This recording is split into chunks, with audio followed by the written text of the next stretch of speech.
off-season training part 2. So if you haven't gone and seen part 1, please go watch part 1 after this video.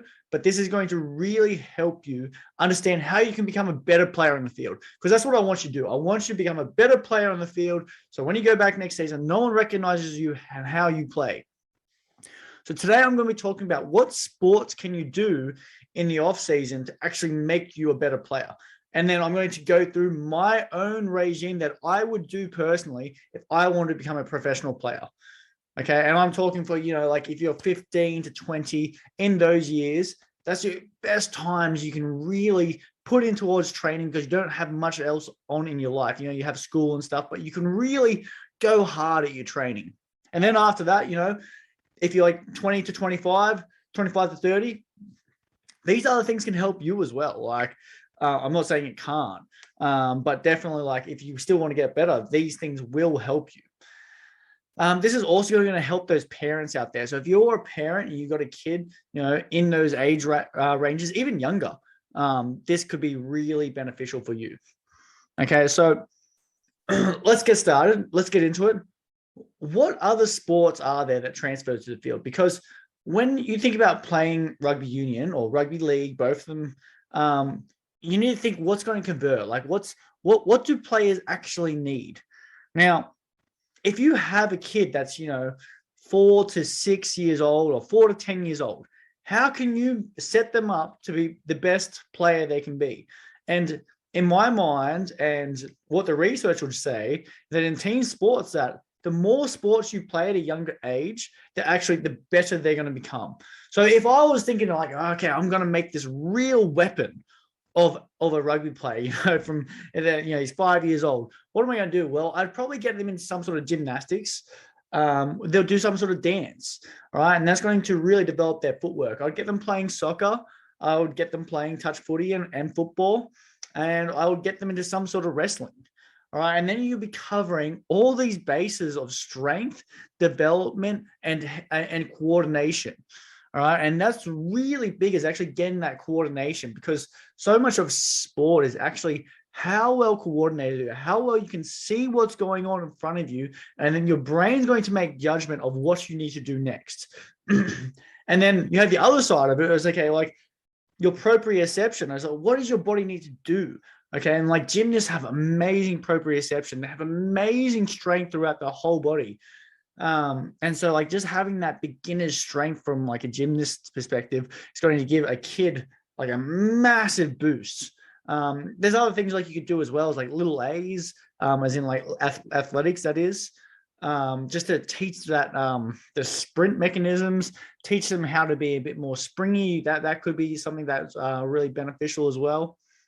Okay, well, what about like, okay, so you're 15 to 20. Okay, you're in that age bracket, and you've got a bit of time on your hands this off season, and you want to get better. You want to be a better rugby player. You want to actually have a crack at being professional. Well, first of all, I would be looking at doing some sort of wrestling or jiu-jitsu. So still, there's lots of wrestling in it, and that's because in the gym, you pretty much won't train that strength. And it's very awkward strength. It's very much like you're in close, personal. Like you do a lot of isometric strength, and you do a lot of holding. And in rugby league and rugby union, that's going to happen. That so much of your tackle is actually being able to pull people in, and the timing of it. And doing wrestling is going to give you this strength that like just going to the gym isn't going to give you.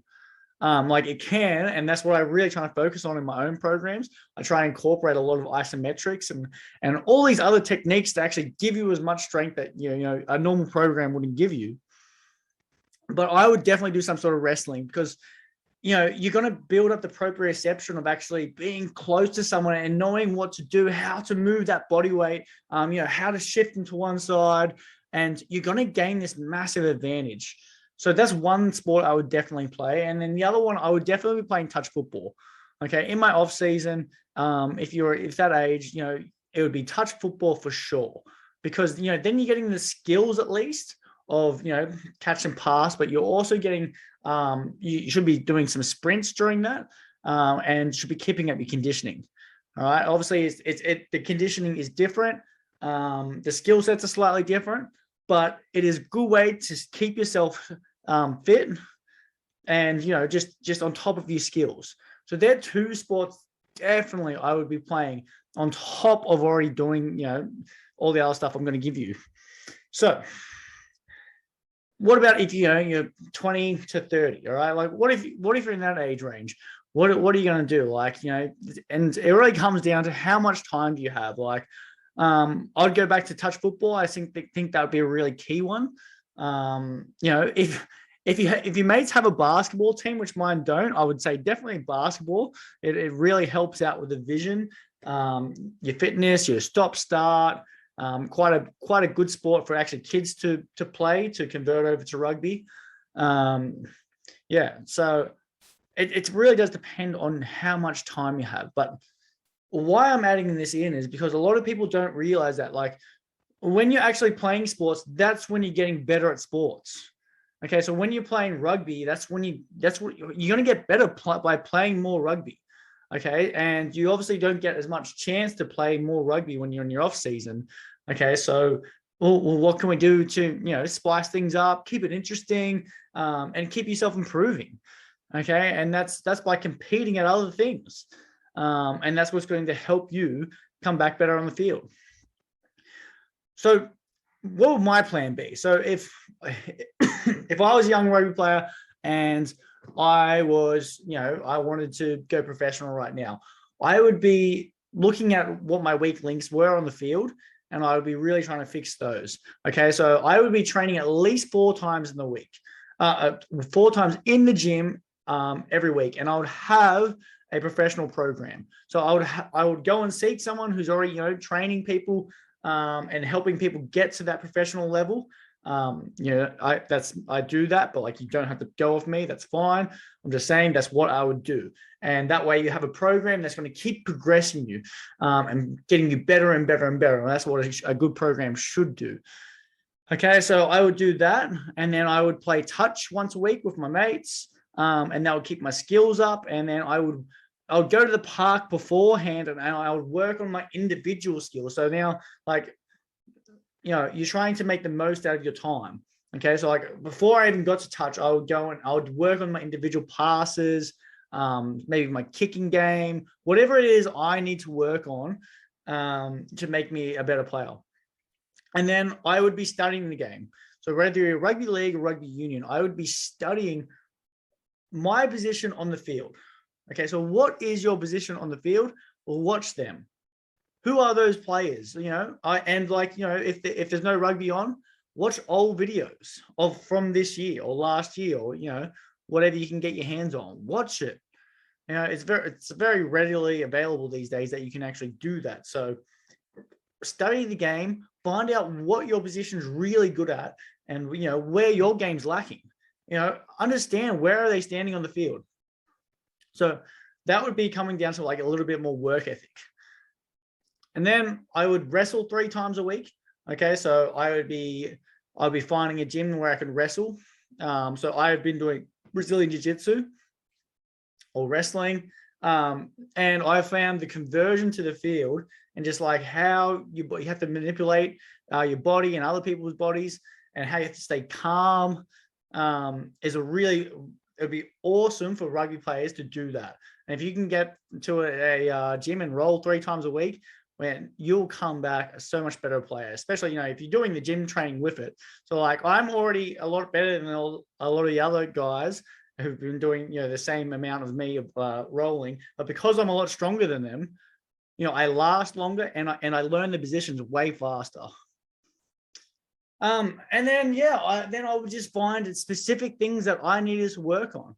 Okay. I would be working on, like what is it that, is letting me down? I would talk to my coaches and then I would work on those things.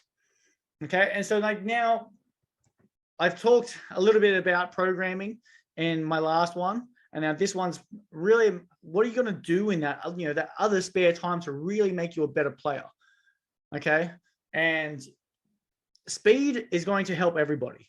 Okay. If you can get faster, you can be you'll be a better player. You'll be more of a threat. You'll get around the field better, obviously. And people say you can't train speed. Of course you can train speed. So I would be, if I were you, and this goes for every rugby player, I'd be working out how can I get faster, and your training should be doing that. What you do in the gym should be helping that, and then what you do on the field, going down, doing some sprint technique, doing a few sprints, that's going to help, and that's why touch football also helps. All right. So hopefully that one helps you today. If you liked it, please like it, share it with your friends. Go and find a mate that you can go down, start doing some wrestling with, or go to the park and do some extra skills with. That is how you're going to become a better player.